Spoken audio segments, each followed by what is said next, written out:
19 सितंबर 2024 दुनिया भर के अखबार और डिजिटल पब्लिकेशंस के फ्रंट पेज पर एक ही खबर थी। बड़ी हवेली नुमा घर की तस्वीर और उसके साथ एक रैपर की फोटो। नाम था शॉन डिडी। पूरा नाम शॉन डिडी कॉम्स। 1990 से शुरू हुए अपने म्यूजिक करियर में डिडी ने कई नाम अपनाए, जैसे पफ डैडी या पी डिडी, लेकिन ये सभी नाम और इनके साथ आई शोहरत उनकी विरासत ताश के पत्तों की तरह बिखरने वाली थी। डिपार्टमेंट ऑफ होमलैंड सिक्योरिटी ने मार्च 2024 में डिडी के घरों पर रेड डाली। उन्हें जो दिखा, जो मिला, उसके बारे में सितंबर 2024 में छपा। एक ऑफिसर ने न्यूयॉर्क पोस्ट को बताया कि डिडी ने अपने घर में एक बेडरूम नुमा एरिया बनाया हुआ था। उसका इस्तेमाल सिर्फ सेक्स संबंधित एक्टिविटीज के लिए किया जाता। वहां वो सेक्स पार्टीज रखता, उन्हें हर मुमकिन एंगल से रिकॉर्ड करता। रिपोर्ट के मुताबिक डिडी फ्रीक ऑफ सेशन रखता था। इस दौरान पूरे दिन ग्रुप सेक्स जैसी एक्टिविटीज चला करती थी। महिलाओं को ड्रग्स के नशे में रखा जाता, उन्हें जबरदस्ती सेक्स संबंधित एक्टिविटीज में शामिल किया जाता, साथ ही उनकी ट्रैफिकिंग भी की जाती थी। बताया जा रहा है कि डिडी की विक्टिम्स में से बहुत सारी नाबालिग लड़कियां भी थी। होमलैंड सिक्योरिटी के ऑफिसर ने बताया कि उन लड़कियों को जबरदस्ती ऐसे फ्रीक ऑफ सेक्स सेशन में भेजा जाता और डिडी ये देखकर मास्टरबेट किया करता था। mirror.co.uk में छपी रिपोर्ट के मुताबिक डिडी के यहाँ रेड से बेबी ऑयल की 1000 बॉटल्स मिली। 3 AR-15 राइफल और ड्रग्स भी बरामद हुए। डिडी के वकीलों का कहना था कि वो पूरी तरह निर्दोष हैं, उन्हें बस बदनाम किया जा रहा है। गिरफ्तारी के बाद भी डिडी इसी स्टैंड पर कायम रहे कि वो बेगुनाह हैं। उनके खिलाफ सेक्सुअल अब्यूज, शारीरिक हिंसा और सेक्स ट्रैफिकिंग जैसे केस रजिस्टर किए गए। डिडी की टीम ने 2 बार जमानत की अर्जी दायर की, लेकिन कोर्ट ने रिजेक्ट कर दिया। यहां तक कि जमानत के लिए $50 मिलियन का बॉन्ड भरने का प्रस्ताव भी सामने रखा, मगर कोर्ट अपने फैसले पर कायम रहा। भारतीय रुपए में $50 मिलियन करीब 420 करोड़ रुपए होते हैं। डिडी के खिलाफ केस लड़ने के लिए वकीलों की जो टीम तैयार हुई है, टोनी बसबी भी उसी का हिस्सा है। टोनी डिडी के खिलाफ 120 याचिकाकर्ताओं का केस रख रहे हैं। टोनी ने बताया कि उनमें से 60 महिलाएं हैं और 60 पुरुष, इनमें से 25 लोग नाबालिग हैं। टोनी ने ह्यूस्टन शहर में रखी प्रेस कॉन्फ्रेंस में हॉलीवुड की धरती हिला देने वाला खुलासा किया। उन्होंने कहा, जो नाम हम बताने वाले हैं, ये मानते हुए कि जांच एजेंसियां भी उन्हें कंफर्म करेंगी, ये ऐसे नाम हैं जो आपको दंग कर देंगे। मैं उन कायर और संलिप्त लोगों की बात कर रहा हूं जिन्होंने ये सब होते हुए देखा और कुछ किया नहीं। टोनी ने अपने स्टेटमेंट में किसी का नाम नहीं लिया, लेकिन रिक्त स्थानों को पूरा करने की कोशिश में लोग पूरी म्यूजिक इंडस्ट्री और हॉलीवुड को घसीट लाए। इंटरनेट को थ्योरीज का ठिकाना बना दिया। डिडी के साथ किन लोगों के नाम जुड़े? याद से बियोंसे का शुक्रिया अदा करना जरूरी क्यों है? क्या एमिनेम ने सिम्पसन मोड में जाकर पहले ही डिडी के केस की हिंट दे दी थी? सब कुछ बताएंगे। साथ ही बताएंगे कि डिडी के केस में अब तक क्या क्या हुआ। सबसे पहले डिडी की केस की पूरी टाइमलाइन समझ लेते हैं। मई 2017 में डिडी की पर्सनल शेफ सिंडी रुएदा ने उनके खिलाफ मुकदमा दायर किया। उन्होंने डिडी पर यौन शोषण का आरोप लगाया। ये केस करीब 2 साल तक चला। उसके बाद फरवरी 2019 में दोनों पार्टियों ने सेटलमेंट कर लिया। 16 नवंबर 2023 के दिन कैसी वेंचुरा नाम की महिला ने डिडी के खिलाफ मुकदमा किया। दोनों लंबे समय से रिलेशनशिप में भी रहे थे। कैसी ने ये बताया अपनी शिकायत में कि डिडी उनके साथ शारीरिक हिंसा करते थे, उन पर रेप और सेक्सुअल अब्यूज के आरोप लगाए। कैसी ने तब फ्रीक ऑफ्स के बारे में भी बताया था। ये लॉसूट दायर करने के एक दिन बाद डिडी और कैसी ने कोर्ट के बाहर सेटलमेंट कर लिया। 17 मई 2024 को CNN ने एक वीडियो रिलीज किया। ये एक होटल की फुटेज थी। डिडी बुरी तरह कैसी पर हमला कर रहे थे। कैसी ने अपने लॉसूट में भी इस घटना का जिक्र किया।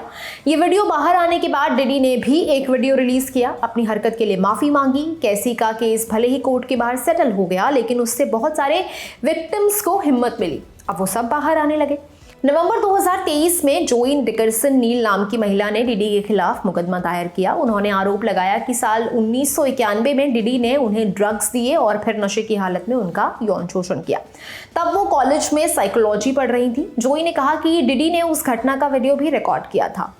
कैसी और जोई के बाद लिजा गार्डनर नाम की महिला ने डिडी के खिलाफ केस किया। लिजा ने कहा कि जब वो 16 साल की थी तब डिडी ने उनका रेप किया था। उन्होंने अपनी शिकायत में आगे लिखा कि इस घटना के बाद डिडी ने उनके साथ शारीरिक हिंसा भी की। डिडी के प्रवक्ता ने इन सभी आरोपों को खारिज कर दिया और कहा कि उनसे पैसा वसूलने की कोशिश की जा रही है। दिसंबर 2023 में एक और महिला ने डीडी पर केस किया। उन्होंने डीडी, उनकी music label company bad boy records के तत्कालीन प्रेसिडेंट हार्व पियर और एक और शख्स के खिलाफ सेक्स ट्रैफिकिंग और गैंग रेप का आरोप लगाया।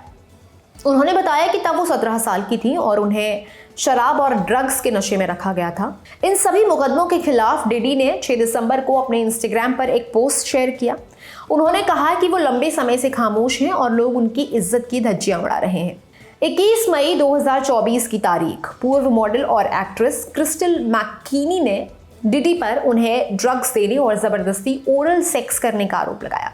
उन्होंने बताया कि यह घटना साल 2003 में न्यूयॉर्क के एक रिकॉर्डिंग स्टूडियो में हुई थी। क्रिस्टल के केस के 2 दिन बाद अप्रैल लेम्प्रोस नाम की महिला ने डीडी के खिलाफ केस किया। उन्होंने आरोप लगाया कि साल 1995 से लेकर 2000 के बीच 4 मौकों पर डीडी ने उनका यौन शोषण किया था। इन सभी आरोपों के बाद 16 सितंबर 2024 को मैनहट्टन के एक होटल से शॉन डीडी को गिरफ्तार कर लिया गया था।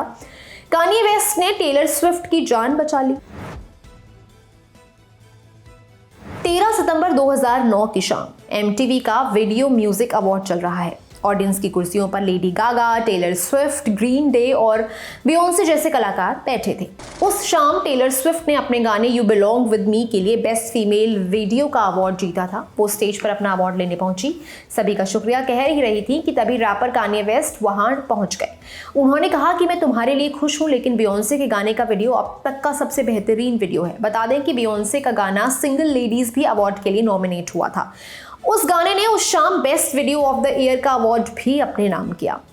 खैर, कान्ये को उस हरकत के लिए बहुत ट्रोल किया गया। लोगों ने कहा कि इसे बदतमीजी के अलावा कुछ और नहीं कहा जा सकता। लेकिन अब उस घटना के करीब 15 साल बाद इंटरनेट हिस्ट्री बदलना चाहता है। वो उस घटना का अलग इंटरप्रिटेशन निकाल रहा है। इंस्टाग्राम पर एक रील चल रही है, उससे कॉन्स्पिरेसी थ्योरी के मुताबिक कान्ये ने ऐसा इसलिए किया क्योंकि वो टेलर को बियोंसे से बचाना चाहते थे। उस रील पर अब तक करीब 86 लाख व्यूज हैं। कमेंट सेक्शन में लोग लिख रहे हैं कि बियोंसे हमेशा से पहले स्पॉट पर रहना चाहती थी, वो किसी और को आगे बढ़ने नहीं देख सकती थी। म्यूजिक इंडस्ट्री में रहना है, बियोंसे को थैंक यू कहना है।